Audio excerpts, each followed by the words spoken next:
that gets you up to speed with yet another disaster of an outing for No Name Race Cars and Matt's car. I don't know, I think we're gonna quit at this point. So we've been testing all morning, you just saw what happened. It's not good. So we're throwing a Hail Mary, and we borrowed a set of Pros. This car's never been on radial before. So we turned it up a little bit and put it on radial, and I guess we'll just cross our fingers. We got Sean's first round, who has got plenty of horsepower to come right around the old GT. So we'll see how she goes though.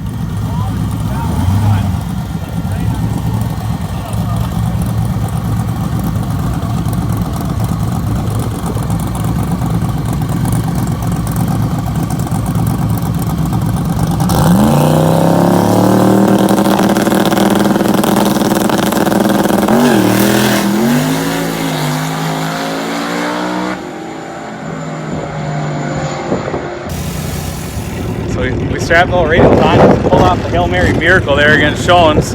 So we got 3 cars left. We just tacked a little bit more in. So hopefully Matt keep her in the groove here and get her done. Hopefully.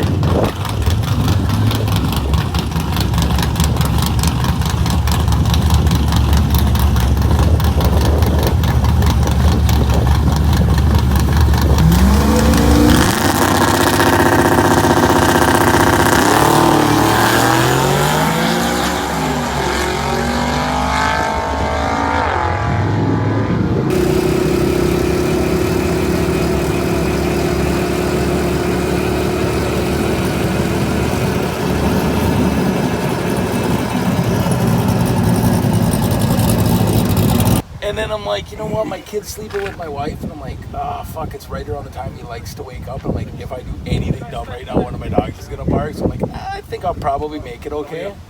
Started driving here, I'm like, fuck, everything seems good. Ate a breakfast sandwich, a couple Monsters, figured to jumpstart me. Yeah, that's a small tire. Every time I bend this way to get in this car, it's like the right things go together. The inside of the car smells a lot.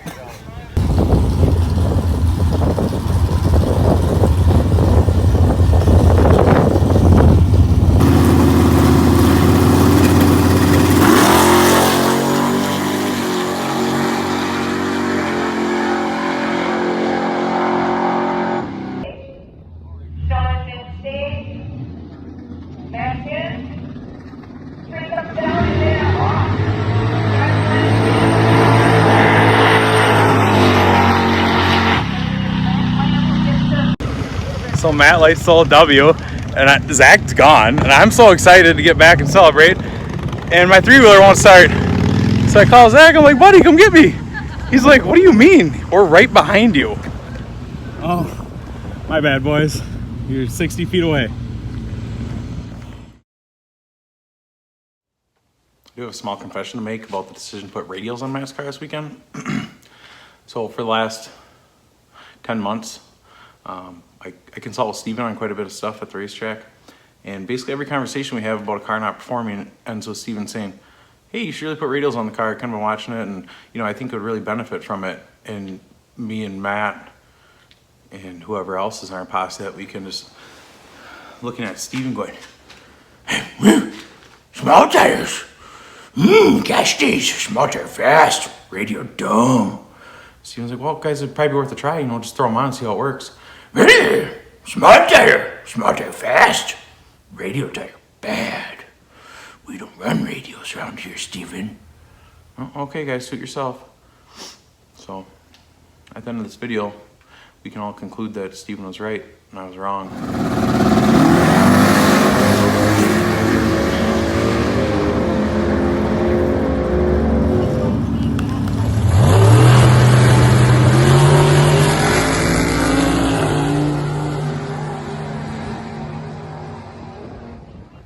On a more serious note, huge thanks to Mike Alief and Troy Haas for sponsoring the event. They threw in some bonus cash that took Matt's win to $1,200 total, which is a pretty sweet payday for being an hour from home. And I think we were in and out of there in maybe 6 or 7 hours tops. The event went really smooth overall, just didn't quite have the car count we would hope for. But I believe they are planning another one this fall, so keep your calendar open for that. As soon as the dates come out, I'll be sure to post them on the page. Otherwise, I got Zach's car back here and finishing up. Surprisingly, Matt's car does not need any repair for the first time ever, so that was the real victory this weekend. Everything worked absolutely perfect once we put the radials on it. The slicks, I think we can make the bias ply work. The car got cruised to Dairy Queen quite a few times on those slicks, so I think they might have been a little wore out. So we did find out though that Matt's car works really well on a radial, especially for the track prep we had. It was a no prep event, but the day before they had prepped kind of a bracket style bias ply prep. If you've ever seen a track, if they don't touch it all night, it's a little bit more than no prep. It's not like bare concrete with some pimp juice. This was water burnout only on top of some old wore out prep. So it was pretty gummy, but we made the best of it on the radial and the car works super good. But otherwise, once that's done, I'm gonna bring in the next project. No, it's not this one. It's not a huge deal with the Camaro. We hurt the converter last time we were out. So the converter needs to get sent out or I need to get a new one. I haven't decided what I'm gonna do yet. So I'm just not doing anything because we might make some bigger changes to the car.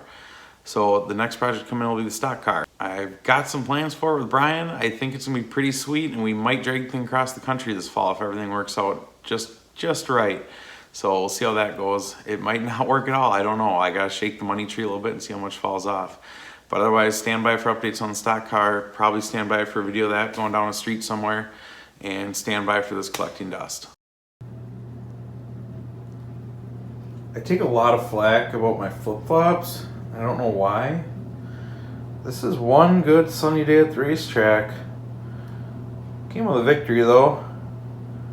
Look at the tan line in the dirt. I don't know if the flops are the best choice of the track, but they're so freeing. I just love them so much.